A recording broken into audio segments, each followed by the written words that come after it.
to yet another Coinsider live stream. And this is the start of something special that we're doing here because I'm committing to doing daily live streams for the next few weeks. I'm going to try this out at the same time every weekday. So what is this right now? This is 12 Eastern in the US. And it's going to be at this time. So if you like this stream, then you have to join me in the other days at the same time. So real quick, before we go any further, can I get a quick mic check? Let me know if my mic sounds at the proper volume. Okay, so one other thing is for those who are watching this stream afterwards, I'm going to leave for you timestamps so you can jump around if you want. And also, if you have any comments throughout the stream, then please leave it in the chat and I will try to get to it. But today, okay, so what I want to do for each of these streams is focus on one particular topic. And we could touch on other stuff too around the cryptoverse, but you know, like those streams that people do where they just open Coin Telegraph or Coin Market Cap and talk about the news or the charts, boring. I don't want to be like that. I want to do deep dives into one particular topic every stream.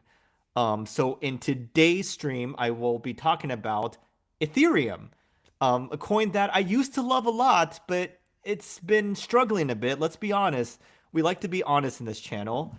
So let's pull up some screen shares. Let me tell the story here, okay? Let's see. Okay, so Ethereum's price hasn't been doing that bad lately, but honestly, it's been struggling if we're to be real here. Like let's look at ETH BTC. There's nothing more clear than this. It's been struggling all cycle long for like the past 4 years. ETH BTC has been at a decline. And if we go finer grain, some people are asking, is the bottom in over here? Because if you zoom out quite a bit, dang, I have to zoom out even more than this, dang. This gets to some like support levels like over here. But anyways, it's like quite oversold if you think about it. But I'm not here to talk about charts. You know me, I'm not a chart analyst. So I don't want to kind of LARP as one. But what I want to talk about is all the new things that they've been proposing and working on. They've been making moves, guys. And today I want to deep dive into those moves because I bet some of y'all might have heard about it around X, but I am betting that you have not done your research. So I want to do that with you today in this live stream. So have you seen this by Vitalik? Vitalik Buterin, our boy genius. He's no longer a boy, he's a man now. But he proposed something crazy lately, which could really shape and revolutionize the theory. See, look, V Buterin. Let me just make this a little bit bigger for y'all. Long-term L1 execution layer proposal. Replace the Ethereum virtual machine with RISC-V. So this is huge because Ethereum virtual machine, if you guys even know a tiny bit about the technical side, you know that EVM is massive for Ethereum. So this is a radical idea for the future to improve the Ethereum execution layer, one that is equally as ambitious as the Beam chain effort for the consensus layer. So they want to improve the efficiency. Like there's a lot of technical stuff, but the idea is to replace the EVM with this new virtual machine language that smart contract language are written in. Why do this? Well, this addresses some long-term bottlenecks to the Ethereum layer 1 scalability. Maybe you've heard of ZK before. ZK stands for zero knowledge. And if you don't know, this is huge in the Ethereum like architecture, up and down the tech stack and architecture. ZK technology is the future. But they are wanting to improve a ton of things, like improve bottlenecks, just make things much more efficient. This is like it. Vitalik is kind of like not writing for us; he's writing for like the devs. So you're not gonna have any idea what this means. I'm not gonna bore you for that, but there are some good summaries that I want to share with you of what this is. Okay. Okay, right here.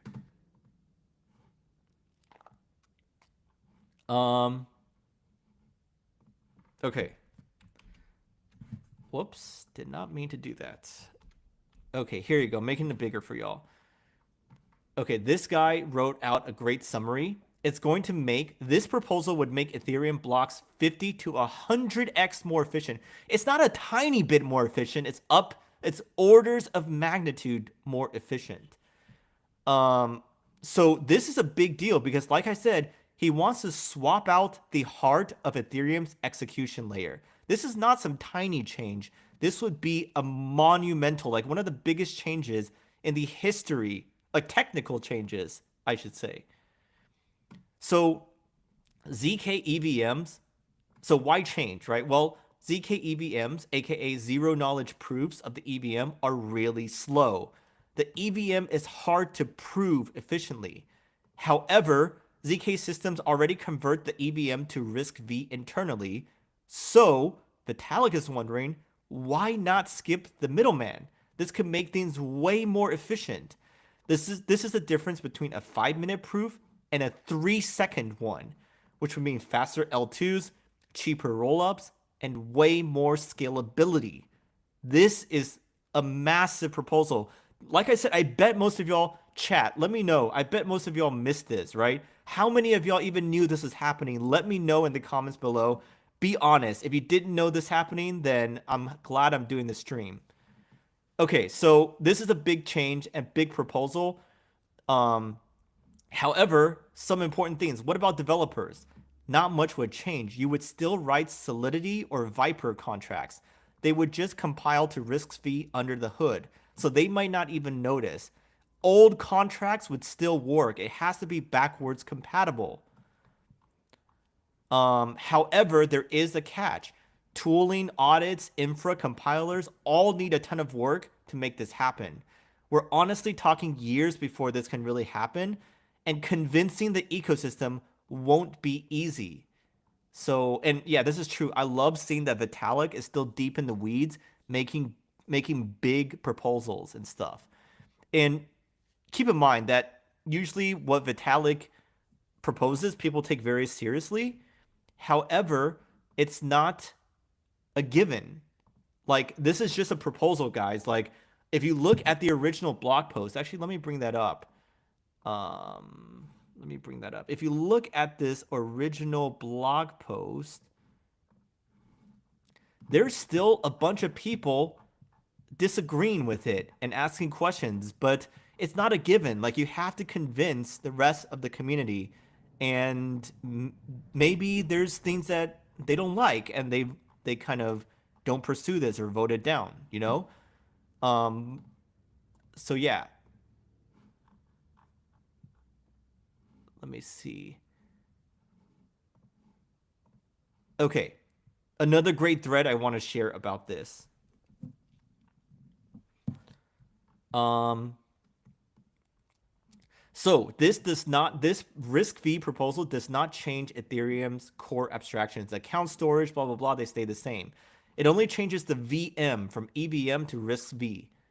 Yeah, I already shared that. Contracts would still be in Solidity. Old EVM contracts interoperable.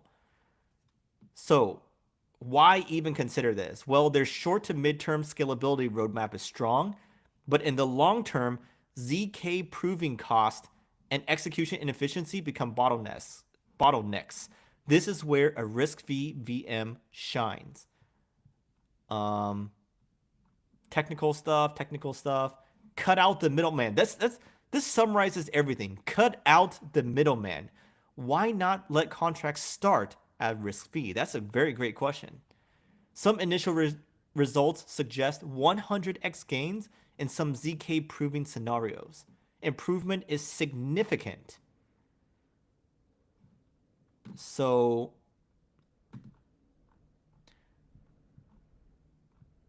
yeah, people are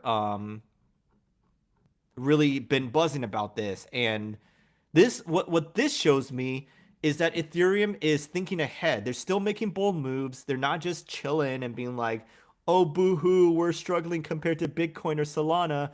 They're making moves. They're making principled moves. They want to be credibly neutral, and they have a long-term vision. They're not just worried about the short term.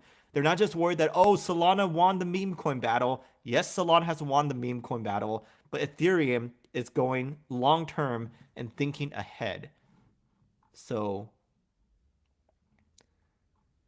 yeah, let me see. But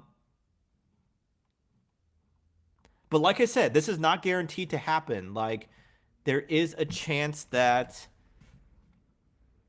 it doesn't get passed. But if everything is okay, I hope it does.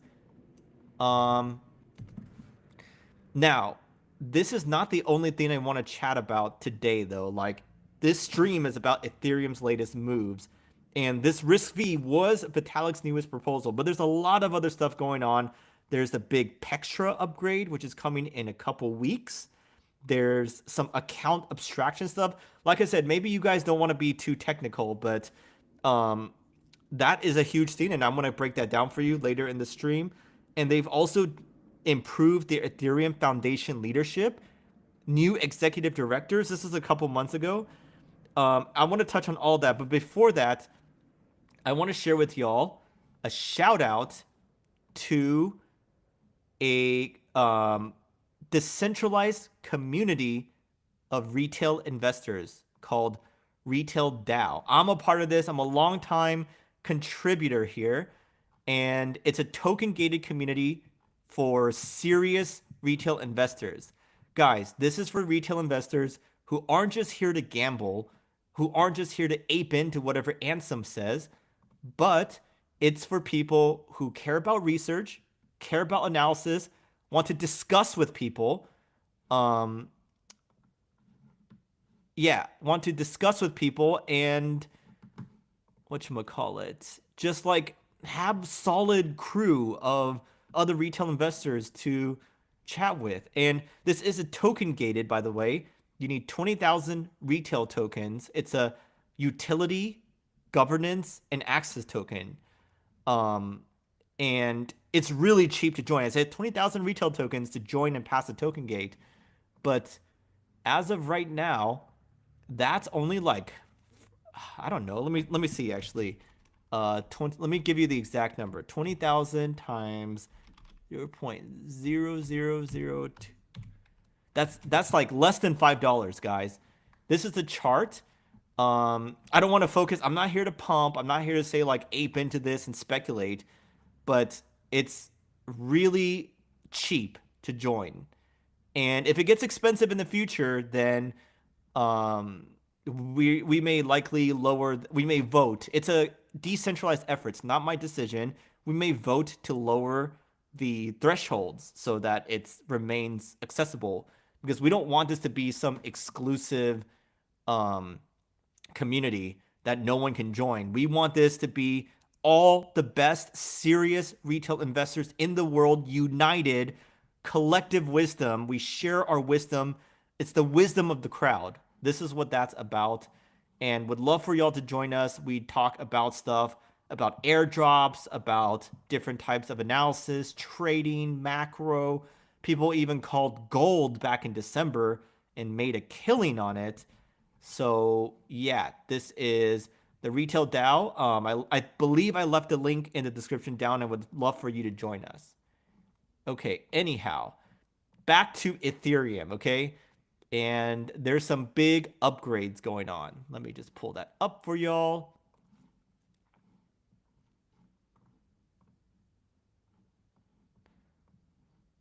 Okay, let me just screen share this. Let me look at the comments real quick too.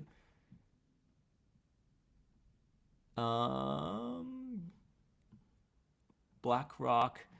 Okay, let me go to the big upgrade called Pectra, because you guys need to be up to date about this. This is very important for Ethereum, arguably one of the largest upgrades in history because it includes so many different EIPs or proposals per se in it, like all in one. Okay, so let me just screen share this. Okay, Pectra is coming soon. Here's a TLDR of everything. Okay, so it includes a lot of stuff. Account abstraction, blah, blah, blah, blah, blah, blah. It's all the technical terms. Account abstraction. One of the proposals included is going to make account abstraction, which makes it easier for us to manage wallets and stuff, right? It's like smart wallets so that we don't have to sign all these random stuff. Better UX, better at delegating keys and batching too. This is huge.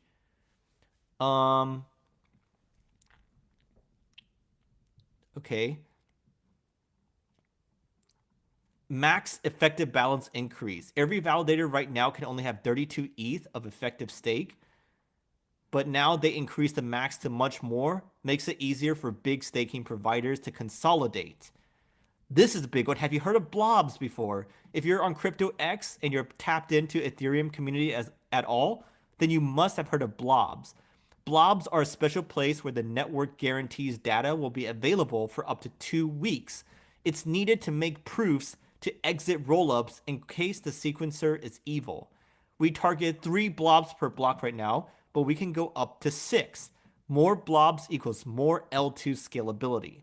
That's going to be in the Pectra upgrade coming in like 1 to 2 weeks. Other stuff. Yeah, a lot of other technical stuff. I'm going to just... But 2 big themes are account abstraction and blobs. Here's another great one I want to share with y'all. Pectra, May 7th. That's like in 1.5 weeks, actually. Pectra is a protocol upgrade that touches both execution and consensus layers. It includes the most EIPs ever in a single upgrade. Goals are improved UX, validator efficiency, and blob throughput, all while prepping Ethereum for account abstraction. Account abstraction, I want y'all to remember this. This makes UX, user experience on Ethereum, much better. And trust me, Ethereum has work to do when it comes to user experience, as you all know. Okay.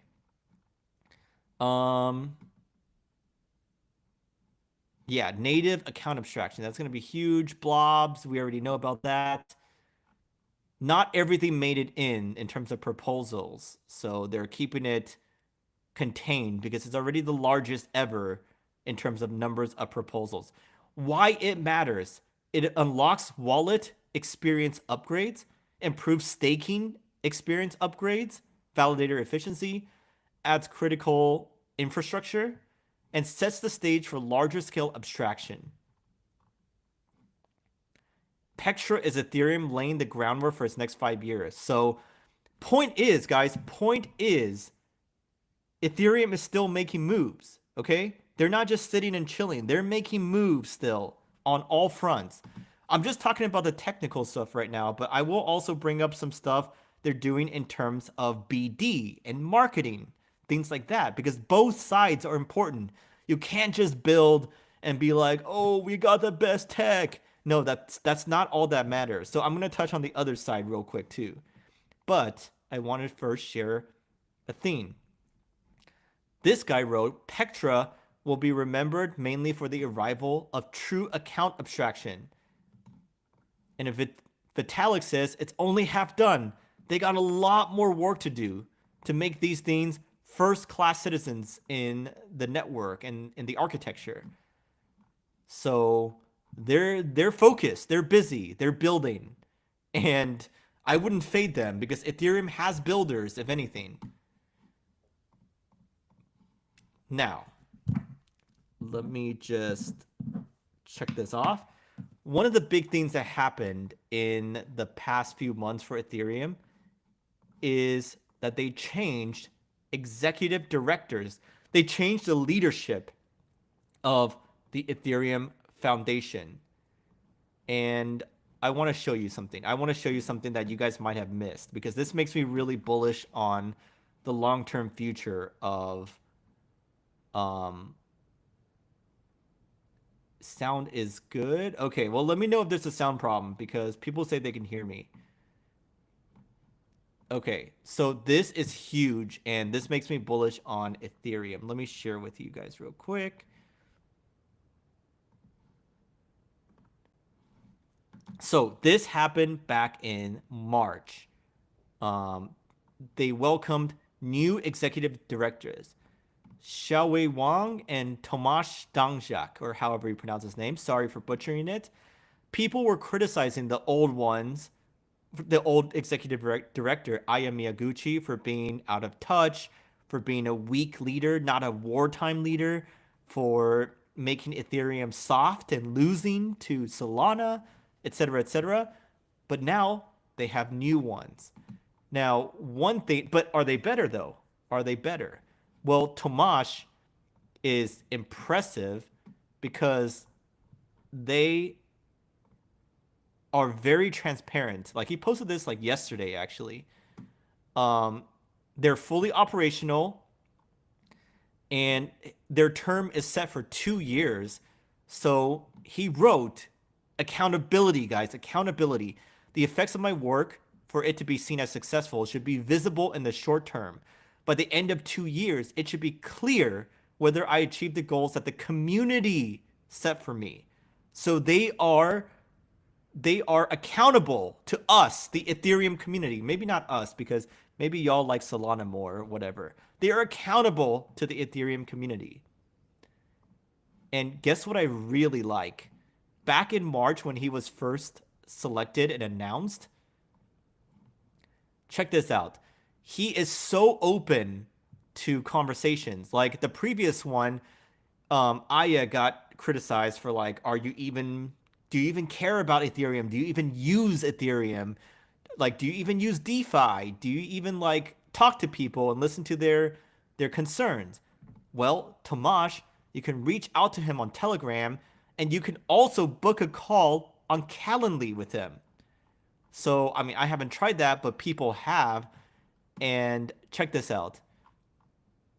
Leaving your Calendly link on day one is such a Chad move. Congrats, man. And you know what? You know what I like a lot? What I saw? One of the biggest detractors, one of the biggest critics of Ethereum is Kyle Samani. I believe it was him. He likes Solana, and his kind of fund is all in on Solana, Multicoin Capital. So you could say he's biased. But if I'm not mistaken, he booked a call with Tomasz to like chat about their criticisms and concerns of Ethereum. So he's open, and he's having conversations. And in my opinion, that makes him a good leader. That's what Ethereum needs. More outreach, more discussions, and more just like interacting with the community, with the active members, with the most power users. People are like, oh, you're building stuff like stable coin stuff for people in Africa or something, or in Latin America, which is cool, which is important. But Crypto X is also important. The community on social media and just like in the normal crypto sphere is also important. And now they know that. And now they are kind of focusing on that as well. But that is not the only thing they're focused on. Because guess what we're missing, guys? Chat, guess what we're missing? We are missing the institutions. Yes, and Ethereum has something going for that as well. So I'm going to pull it up for you real quick. So here's the context, okay? When they were looking for a new executive director, I know, so Shelby Wong and Tomasz Stanchek got chosen, but the community really wanted Danny Ryan, a former Ethereum developer who's more like Chad per se.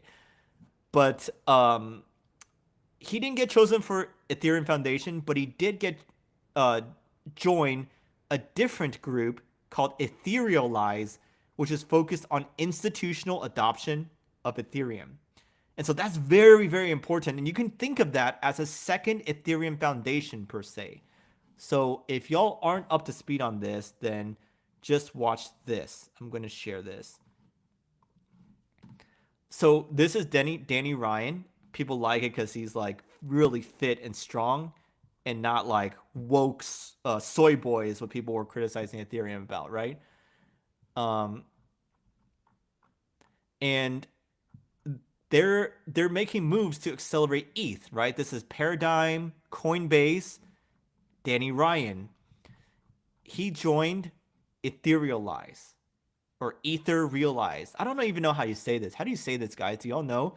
Is it Etherealize? But anyways, the point of this group is to connect institutions to the Ethereum ecosystem.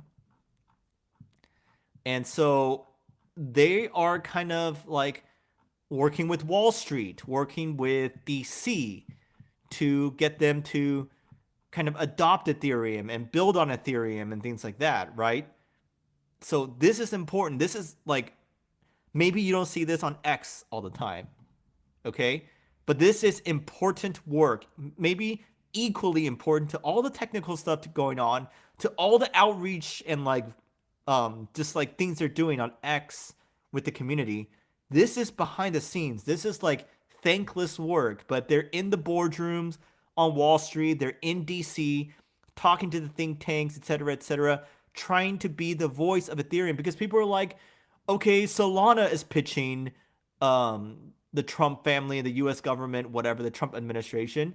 Solana's pitching them. Crypto.com's pitching them. Cardano's pitching them. Where's Ethereum's voice? Well, guys, this is Ethereum's voice. This Ether Realize, Etherealize, whatever. The Danny Ryan, who was on the front running, one of the top choices to become executive directors, decided to take this role instead at the second Ethereum Foundation per se. So this is yet another reason that I think Ethereum is potentially turning things around, right? They have big visions on the technical side. They're focused on the execution layer as well, and not just letting all the L2s take the prize, take the candy, whatever you want to say.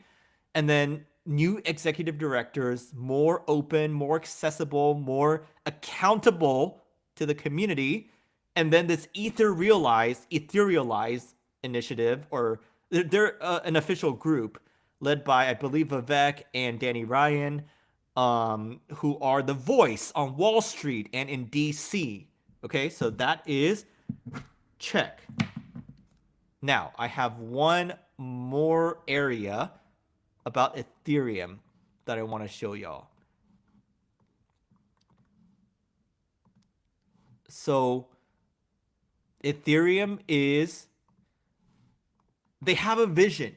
They have a vision, guys. It's not just all these things, like little things here and there. There's a broad vision, okay? I want to share this with you.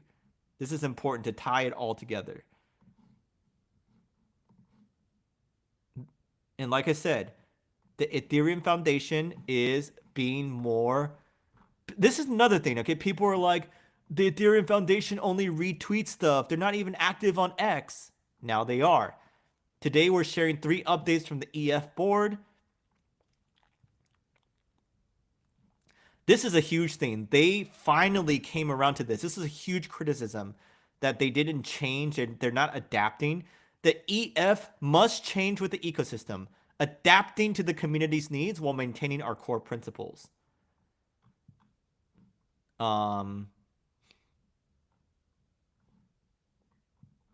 The job of the co-executive directors is to both achieve the EF's objectives and champion our values: censorship resistance, open source innovation, privacy, and security. Ensuring that Ethereum lives up to these values requires constant progress. Our objectives for the next 12 months are clear.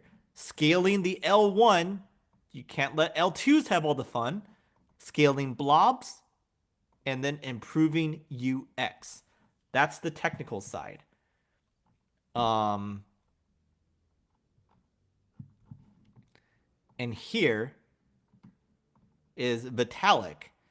Twin goals of the EF. Usage of Ethereum, but usage of a type where users are actually benefiting from Ethereum's underlying properties. So not just any usage, not just a meme coin pump.fun casino. No, principled usage, long-term focused usage, folks.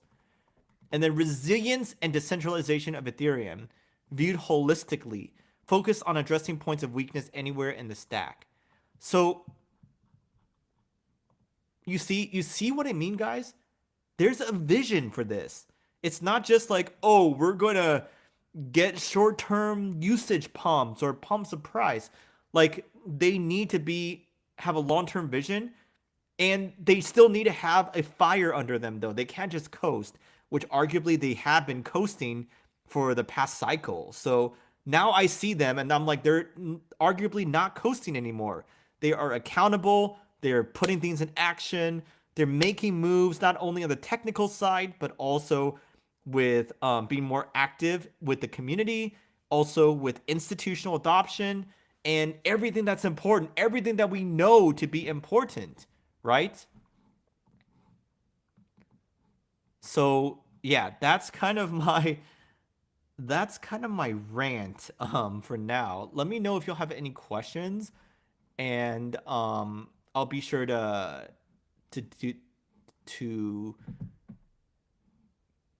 do that. But one sec.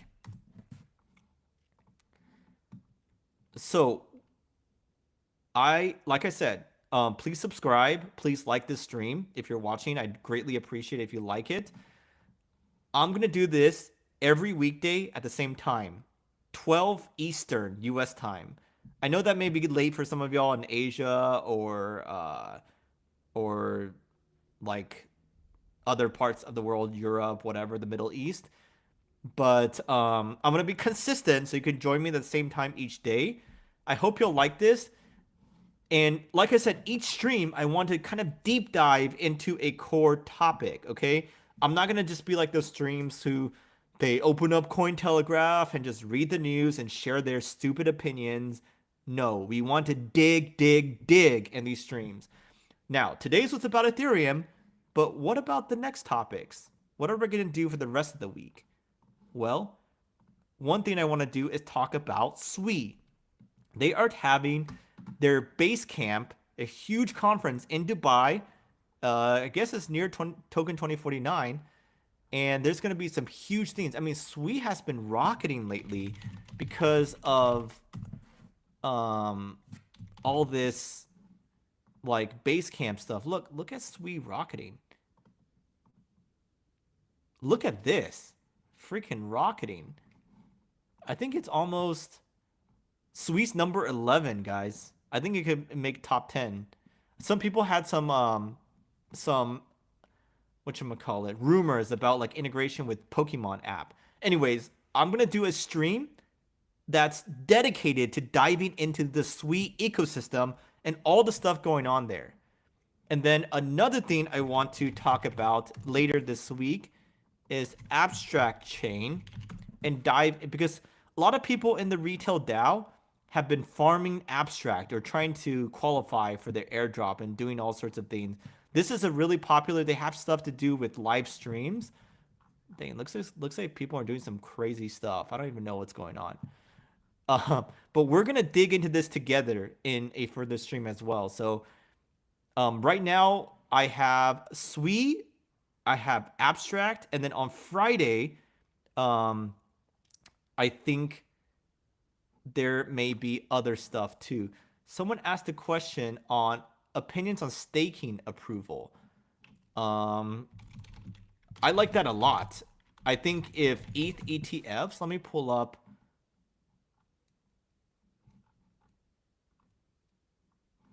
Yeah, if they approve staking for ETH ETFs, that could give people yield, and that could make institutions like them even more. So that'd be very bullish for ETH. Thanks for asking. So, folks, without further ado, please like this stream. Please join us at Retail DAO. I left a link in the description below. And I hope you join me same time every day in this coming week. I'll talk about SWE, deep dive into the ecosystem and opportunities there. I'll talk about abstract chain and then some other juicy topic that actually has alpha, that actually goes deep on Friday. So please join me. I'm really having fun doing these streams with y'all. Cheers.